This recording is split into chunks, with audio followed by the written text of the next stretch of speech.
Jadi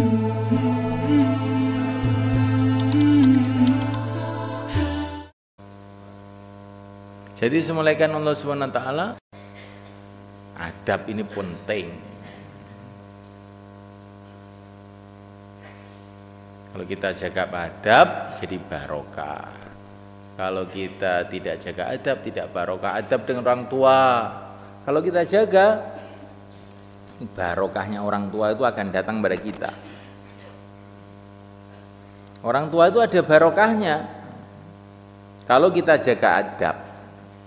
Orang yang menjaga adab dengan orang tuanya, Allah akan berikan barokah dunia. Orang yang menjaga adab dengan para ulama, Allah akan berikan barokah agama. Nah ini orang-orang ahli batil yang usaha bagaimana orang itu nggak punya adab dengan orang tua. Sekarang di Eropa sana itu ada undang-undang namanya undang-undang hak asasi anak. Itu kalau orang tua marah sama anaknya, anaknya telepon sama polisi, orang tuanya dibawa ke polisi. Hanya orang itu nggak punya adab dengan orang tua. Awas ya Pak, jangan marah-marah, tak laporin polisi. Ini pendidikannya orang kafir. Orang Islam tidak begitu itu.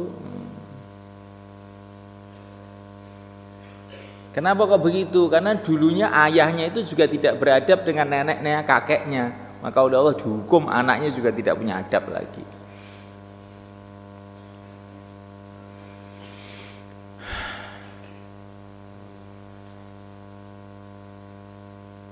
Mulaikan Allah Subhanahu wa taala, adab ini penting, betul-betul penting. Kita diajari dalam agama ini adab kepada Al-Qur'an. Ya enggak? Kalau mau baca Quran harus wudu. Baca Al-Quran tidak wudu, alasannya macam-macam. Padahal ini sudah mufakat madhab 4 harus wudu. Alasan macam-macam enggak wudu, orang enggak punya adab. Akhirnya barokahnya Quran tuh enggak masuk dalam hati kita.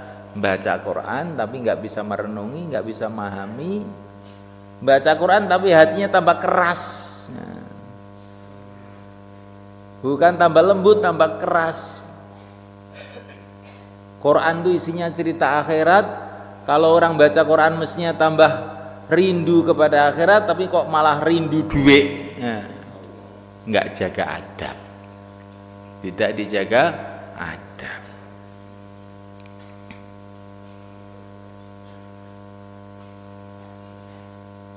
Al-Quran taruh di atas, jangan taruh di bawah. Saya kemarin ketemu orang-orang Arab itu, Al-Quran taruh di bawah. Maka saya bilang, inilah sebabnya orang Arab itu banyak musibah. Saya bilang, ada apa? Ini apa haram? Apa dalilnya apa? Sudahlah, pokoknya begitu itu. Karena kamu tidak menjaga adab. Kalau kamu kepalanya saya taruh di bawah, seneng? Enggak toh. Quran taruh di bawah, ini bikin orang Arab diinjek-injek sama orang-orang ahli batil gara-gara begini. Taruh di atas. Kalau kopiah kamu saya taruh di bawah untuk sepatu, boleh enggak? Ya enggak boleh. Kenapa? Apa haram? Ya kurang ajar, bukan masalah haram. Nah, iya. Quran taruh di bawah gimana? Adab dijaga semuanya kan. Ini tipuan orang ahli batil kepada umat Islam, apa-apa enggak jaga adab. Bahkan ada yang punya kefahaman kalau adab itu kultus, syirik. Adab kok syirik, gimana?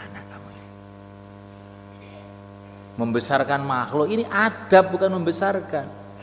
Karena makhluk itu ada hubungan dengan Allah. Quran itu kalamullah.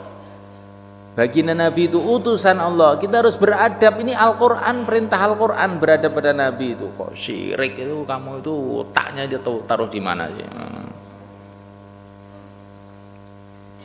Maka kita jaga adab, insya Allah malaikat, supaya adab kepada Allah, adab kepada Rasulullah, adab kepada kitabullah, adab kepada baitullah, adab dengan segala sesuatu yang ada urusan dengan agama ini.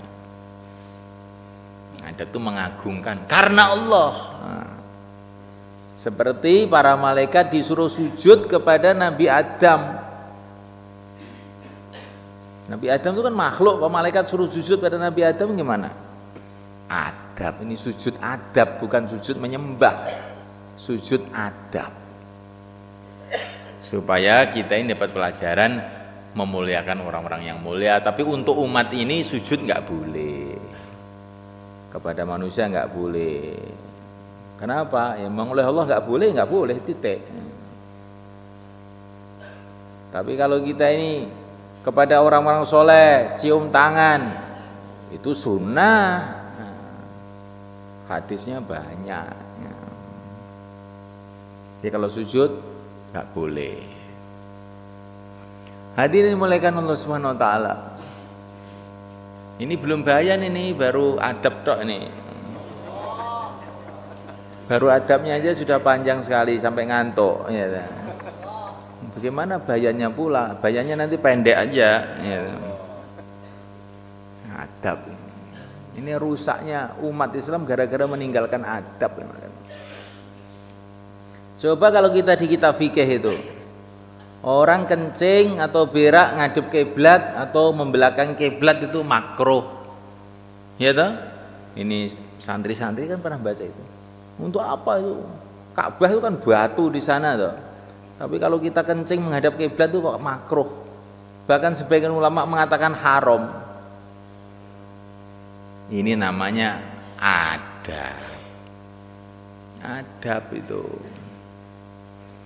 Karena Ka'bah itu Baitullah, tempatnya orang-orang ibadah, maka mau kencing, tapi kan jaraknya jauh, iya walaupun jarak jauh tetap adab.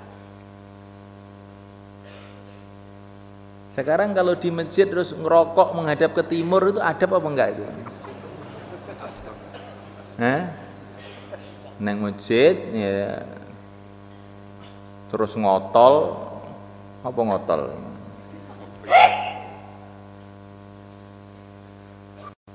Ngerokok di serambi masjid ngadap ke timur sambil ngerasani orang. Nah ini namanya tidak adab, akhirnya barokahnya masjid nggak dapat, barokahnya nggak ada. Terus nanti puntung rokoknya itu dicecek di pojokan masjid situ. Ya ini sudah bahaya betul orang begini ini. Maka kita jauhi perkara-perkara yang tidak beradab ini. Insyaallah malaikat. Bahkan para ulama mengatakan kalau kamu dengar adzan Allahu Akbar kok masih ngomong, itu termasuk tidak adab. Karena ini Allahu Akbar itu seruan Allah, panggilan dari Allah. Karena yang menyuruh ini adalah Rasulullah dari Allah. Kok masih ngomong aja, termasuk tidak adab. Jadi kalau sudah Allahu Akbar, berhenti semua kegiatan. Itu yang baik begitu itu. Namanya itu adab. Nah orang itu kalau menjaga adab nanti akhirnya insya Allah ya bisa ke masjid. Tapi kalau nanti tidak jaga adab, waktu adzan terus saja kegiatan, nanti itu mau ke masjid itu setannya itu tambah banyak, berat kakinya mau ke masjid. Tapi kalau Allahu Akbar, gawat darurat, ini panggilan Allah, berhenti semua kegiatan, insya Allah nanti ke masjid itu jadi mudah. Itulah yang dikatakan para ulama, orang yang menjaga adab mudah mengamalkan sunnah. Kalau orang itu tidak mau jaga adab, berat mengamalkan sunnah. Kalau sudah berat mengamalkan sunnah, lama-lama berat mengamalkan yang wajib. Kalau sudah berat mengamalkan yang wajib, naudzubillah, tambah merosot imannya.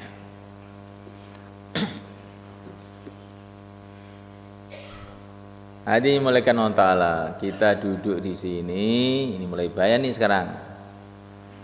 Untuk usaha satu saja, bagaimana kita ini menjadi orang yang sukses.